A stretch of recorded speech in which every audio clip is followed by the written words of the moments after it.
德国加倍的警告阿斯利康，说是已经报告出13例凝血事件。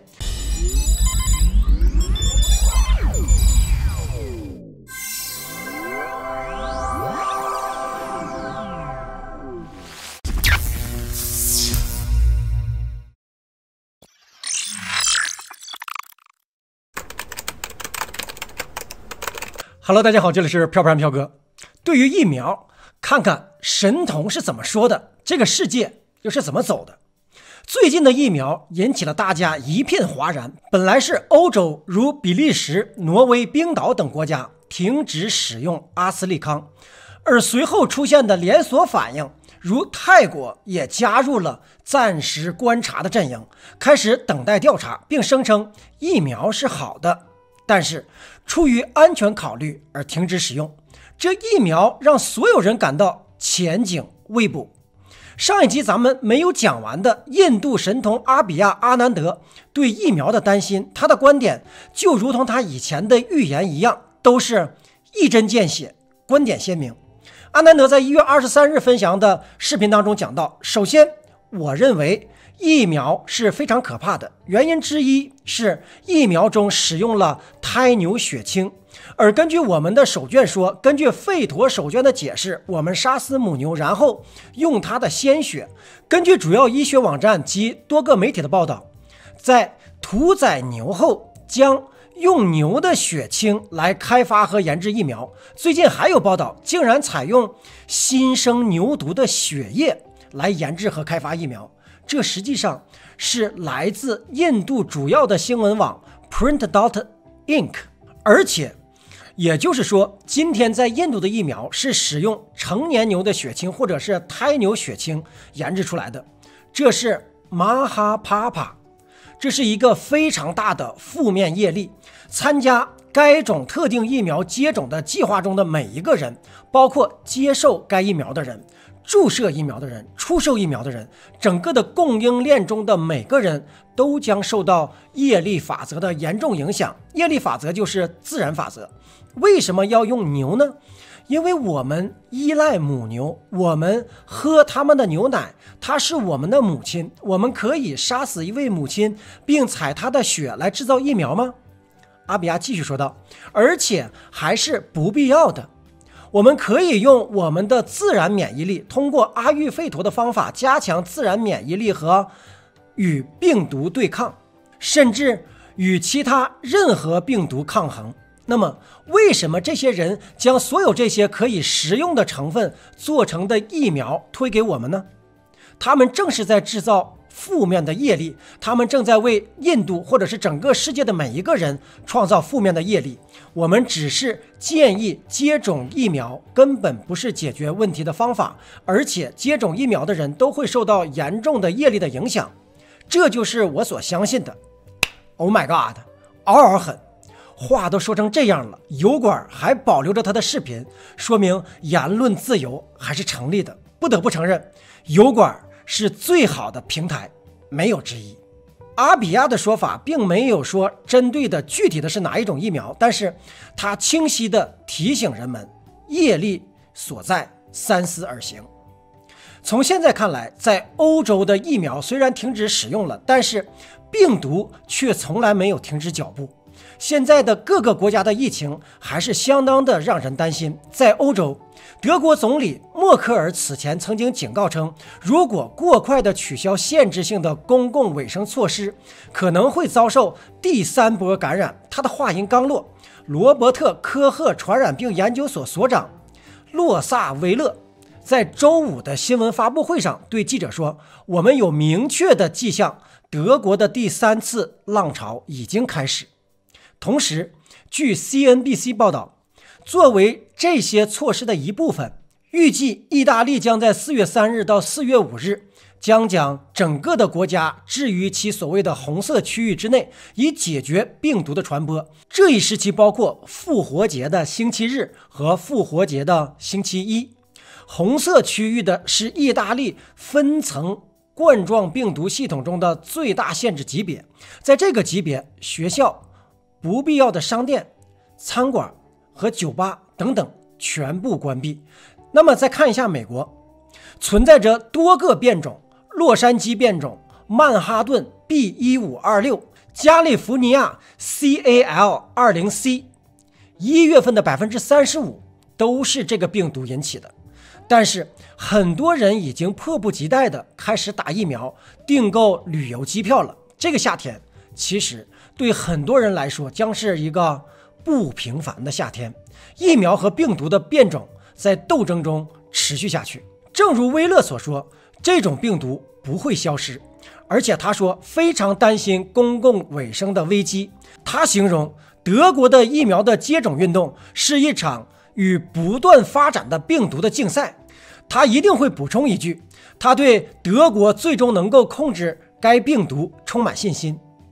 欧洲药品监管机构欧洲药品监管局周四强调，没有迹象表明注射疫苗会导致血液凝结，并补充说，阿斯利康疫苗的益处仍然是远远超过其风险。从这个观点上来说呢，我坚决同意他的说法，那一定是益处远远大于风险的。比如说给100个人打，有99个都无副作用，只有1个人有副作用而瘫痪、血栓、肝脏衰竭、肾脏衰竭等等，这是不是也称作呢益处远远的大于风险呢？阿斯利康表示，该疫苗已经在3期临床试验中进行了广泛的研究，经过同行的评审的数据证实，该疫苗通常耐受性良好。也有许多其他的国家为使用这种疫苗辩护，并表示将继续的各自的接种过程。加拿大其实就是其中的一个国家，继续打。更重要的原因可能是背后有其他的隐私，比如说用纳税人的钱买来的疫苗不打会受到反对党的口实。简单说两句疫苗如何起作用，我们的资料都是来自于网络，这里只是为了阐述疫苗的原理的不同。新冠疫苗的研发分为灭活疫苗、基因工程重组亚单位疫苗、腺病毒载体疫苗、减毒流感病毒载体疫苗和核酸疫苗5条技术方法，或者叫技术方向。与辉瑞、莫德纳等疫苗采取的 mRNA 技术不同的是，牛津阿斯利康疫苗是旨在预防18岁以上的人群的冠状病毒的疫苗，它是由腺病毒组成。该腺病毒经过修饰，已包含从 SARS-CoV-2， 也就是一种产生 COVID-19 的病毒中制造蛋白的基因，而 NVX 是一种基于蛋白质的候选疫苗，采用的是更加传统的方法，通过注射冠状病毒蛋白来引发免疫反应。而将要上市的默克的口服类的抗毒性的疫苗，在网上传闻有好有坏，至今没有定论。我在周围认识的老外当中也采访了2个人，给出了截然不同的看法。我们来看一下，一个是加拿大的白人老太太，今年75岁，是我的邻居。她做出的决定是打疫苗，而且她接受的是辉瑞疫苗，已经打了1个星期了，一切良好。另一位是一个叙利亚的第2代移民小伙子，大约30岁左右，他的说法是不打，因为缺少信任。如果因为打疫苗造成的终身不孕，找谁去说理呢？没有人会为你说话。这位小伙子说是那是因为你打了某种疫苗，你自己承受后果。他讲到，我对疫苗一无所知，只知道短期的实验，我怎么能够做出正确的判断呢？这是2个截然不同的观点。我随后又对那个老太太补充了一句，你相信政府给你的宣传和建议吗？他想了半天说了一句，我相信政府。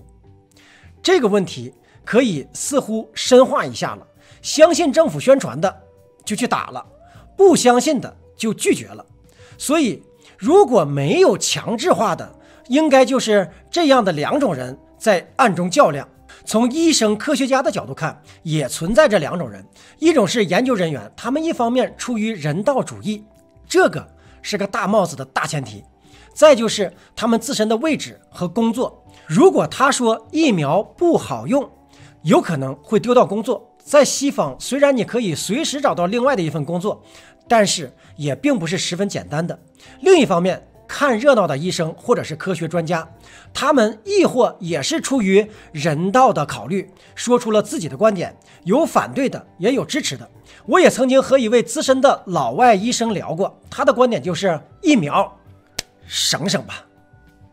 我当时也挺奇怪，他作为一个医生都这么悲观，那么可见其矛盾性有多大，人们的心理斗争有多大。还有就是发生在我们身边的，就是靠打疫苗赚钱的小伙伴们，他们会怎么和大家讲呢？可能大家也是可想而知的了。如果你反驳他，他会说你就是个无知的反科学者，大家都打了，政府都说了，你还这么害怕，就是个胆小鬼。其实他的心里真正是怎么想的，我想大家都是理解的吧。这就是生活百态。我们不是医学专家，我们也不是医学频道，我们只是从一个普通民众的角度来看待问题，和大家一起商讨。我们看预言，预言的人也是在基于他的所有的知识所得出的精华判断，他们的理解有的时候会让人感到匪夷所思或者不着边际，而科学呢，确实也是反反复复。英国首相强森再次的呼吁，阿斯利康是好疫苗，我要打阿斯利康。这就像是被困在了着火的楼里的两伙人，必须做出抉择，要么跳楼，要么走楼道。跳下去的有被摔死的危险，如果是4楼还好，那么如果要是10楼，那有可能会做不同的选择。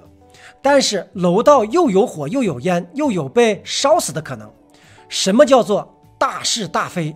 这个关键时刻就是大是大非，关乎每个人的宝贵的生命。就在截稿时，据英国快报报道，德国已经报告了接受阿斯利康疫苗接种后患者血栓的进一步的事件。德国加倍的警告阿斯利康，说是已经报告出13例凝血事件。联邦卫生部透露，目前有13例与该疫苗有关的脑静脉血栓病例，总共有12名女性和1名男性，年龄在20到63岁之间，出现了血栓记录。根据当地的报道，德国有3人死亡。MHRA 表示，英国已经报告了5例血块病例。就在截稿之时，基于欧洲药品管理局 EMA 的再次表示，说是阿斯利康收益大于风险，并且阿斯利康使用安全有效。在这个声明之后，意大利宣布将继续使用牛津生产的阿斯利康疫苗。疫情期间，希望大家慎重选择，祝愿大家平安。下一期咱们继续分享和疫苗及病毒有关的话题，别忘了订阅。感谢您的收看，下期再见。